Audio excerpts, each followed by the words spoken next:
이어서 여섯 번째 발표자는 교육생 송승훈님 함께하도록 할게요. 여러분 박수 부탁드립니다.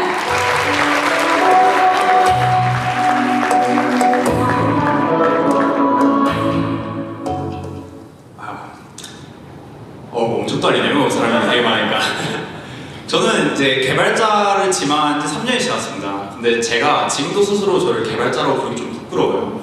지금 제목 보시면 저도 개발자 지망생이라서 맞죠? 그럼 제가 이 3년 동안 놀고 먹진 않았을 텐데 어떤 편견 때문에 제가 아직도 개발자가 되고 개발자 지망생이라고 스스로 생각하는지 여러분들과 그 경험을 한번 나눠보고 싶습니다.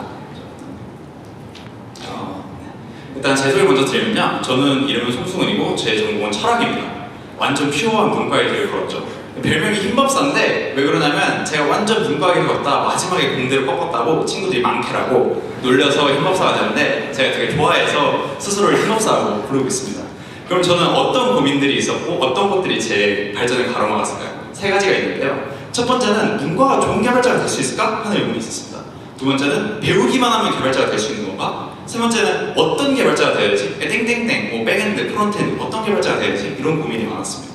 여러분들은 개발자면 어떤 생각이 드세요? 저는 예전에는 개발자를 이렇게 생각을 했습니다. 개발자 하면 뭔가 고등학교 때 이과를 나와야 되고 공대를 가서 수학을 되게 잘해야 된다고 생각을 했어요.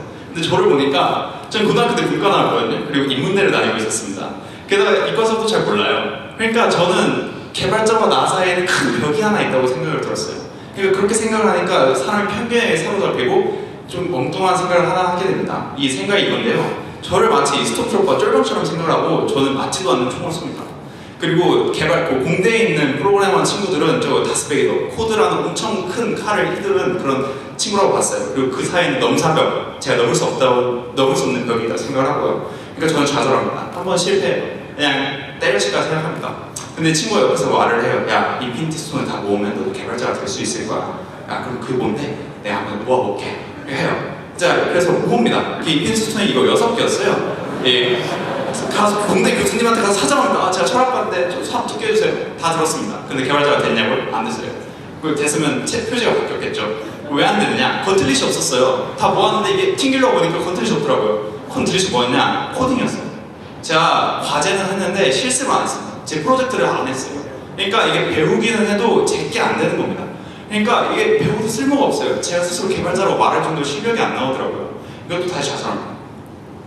좌절하다는데 그런데 일단 배운 건 있잖아요. 머리에 좀 든 게 있으니까. 그래서 뭐라도 해보자. 뭐라도 하면은 내가 개발자가 될 수 있겠지. 그래서 처음엔 친구가 자기가 백엔드 개발자예요. 그래서 나도 해볼게. 백엔드 배우면 리눅스, AWS 막 일씩 배워요. 근데 막 배우고 안 되는 것 같아요. 그리고 프론트엔드 안 되는 것 같아요. 이더리움 안 되는 것 같아요. 계속 하는데 어쩌다 보니까 계속 쳇바퀴만 돌고 있는 거예요. 보니까 문제가 또 있었던 거죠. 제가 평생 공부했던 방식이 책을 읽고 글을 쓰는 방식, 이런 좀 편하게 문과식으로 공부를 했던 거예요. 그러니까 이게 중간에 코딩이라는 작업이 없었어요. 제가 해보질 않았다는 거죠. 그러니까 이게 계속 쳇바퀴 돌고 제가 전문성을 익히기 전에 다음 걸로 넘어가 버리는 겁니다. 그러니까 이게 계속 좌절하게 돼요. 그러다가 진짜 좌절 끝에 갔을 때 깨닫습니다. 아, 내가 코딩이 중요하다는 걸 알고 있었는데 체화하지 않았구나. 아, 내가 체화해서 진짜 코딩을 열심히 한번 해봐야겠다. 그렇게 생각을 하고 완전히 금전을 바꿔버립니다. 그러니까 완전 사람 인식이 바뀌어버려요. 사람 인식이 어떻게 바뀌냐면 아까 제가 보여드렸던 사진을 보면은 저기 중간에 넘사벽이 하나 있었잖아요. 이제 그 넘사벽이 없어서 극복 가능한 벽이 바뀌었어요.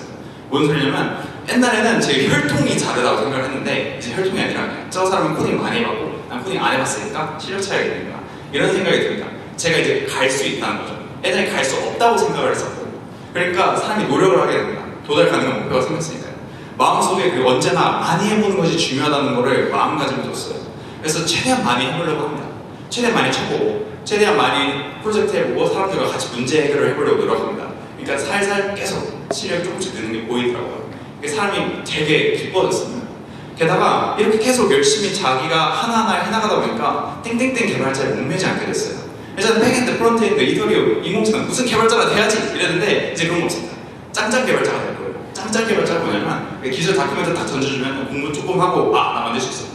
어떻게? 그럼 어떻게 그렇게 될 수 있을까요? 그런 좋은 개발자 어떻게 되는 거예요? 열심히 찾아가서 봅니다.